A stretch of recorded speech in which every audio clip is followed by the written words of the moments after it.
We all have sick remedies that we swear by. I mean, nothing feels better than a hot bowl of chicken soup, right? Well, it turns out that it may actually have an anti-inflammatory impact as it prevents neutrophils, a type of white blood cell, from moving. And by slowing down the movement of neutrophils, it prevents the cells congregating in the lung area, relieving congestion. But you may have also heard the expression, feed a cold, starve a fever. So should you only eat soup sometimes? It turns out that this is only half true. In both cases, you should actually be eating nutrient-rich food, which gives your body the energy to heal itself and increases something called gamma interferon, which is essential for your immunity against both viral and bacterial infections. So why not eat an apple? Because an apple a day keeps the doctor away, right?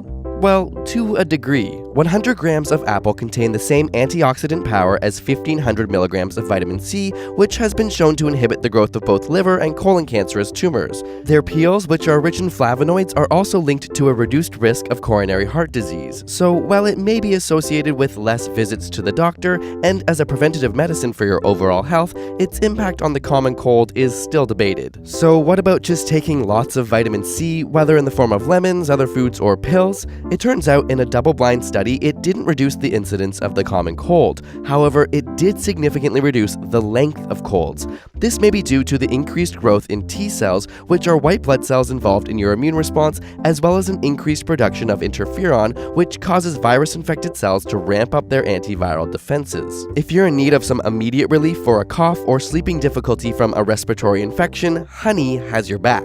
Known for its antibacterial activity, it increases the release of inflammatory cytokines, which signal cells to repair themselves. And garlic? Not only can it ward off vampires, but it's been shown to decrease the length and severity of cold and flu symptoms. By increasing the growth of gamma delta T cells and natural killer cells, it's able to pick up on invading pathogens and remove them more effectively. Ever try Echinacea? It's one of the most popular herbal supplements, and for good reason. In a meta-analysis on 14 studies, Echinacea decreased the odds of developing a cold by 58% and reduced the length of colds by approximately 1.5 days. It works as an anti-inflammatory and, similar to other remedies, influences cytokine production in the body. And while you're at it, have a drink, with a little alcohol. Seriously, some studies have found that moderate amounts of alcohol can help boost your immune system. But before you crack a bottle open, consider that heavy drinkers were found to have the weakest immune systems. If all else fails, water, rest, and time are surefire contributors to recovery.